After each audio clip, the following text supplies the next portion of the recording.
Before my dad died, he once told me a story from when he was in Vietnam in the 1960s. He told me about a mission where he and one other American with 5 CIDG strikers, South Vietnamese villagers turned fighters, were tasked to emplace seismic ground sensors along a trail network deep in the jungle. He said they were about 2 days into the mission when he and 2 of the strikers split off from the main group to go watch a nearby trail intersection. He said the jungle was pretty quiet that day, just the sounds of birds and bugs and an occasional monkey. He said they had been watching the trail intersection for about 3 or 4 hours, and were deciding on whether to move further down the trail or to turn back and link up with the rest of the patrol. Before leaving the cover of the brush, my dad said he checked the trail ahead of them one last time and prepared his men to move. Now here's where the story gets interesting, and he told this part with absolute dead seriousness.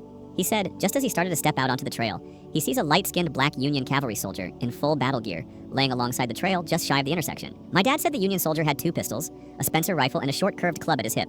As my dad was trying to process what he was seeing, the soldier looked directly at him and smiled. Then the soldier slowly placed a finger up to his lips as if to tell him to be silent, and then motioned my dad back off the trail. My dad said he signaled for his men to remain hidden, and he recalled that as he slipped back into the jungle on one side of the trail, the Union soldier did the same on his side of the trail. Less than 10 seconds later, he said the lead element of a group of NVA, North Vietnamese Army soldiers, walked right through the trail intersection some 30 feet away.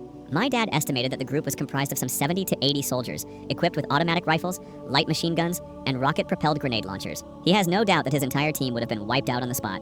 He said as soon as the enemy soldiers had passed, he and his team beat feet out of there as fast and as quietly as they could and rejoined with the rest of the patrol. He reported the enemy soldiers his team had encountered, but decided not to say anything about the soldier he had seen. My dad kept this secret for many, many years, only telling me, just before he passed and earlier, only telling his grandmother on her deathbed in the 1970s. He said when he told his grandmother, she smiled and without opening her eyes told him, "You saw old Red Tom." Red Tom was my great-great-grandfather. He was a half-black/half Creek free man who was a scout for the Union Army during the Civil War and later served with the U.S. Cavalry in the American West. He was known for carrying 2 pistols, a Spencer rifle, and a Creek war club into battle.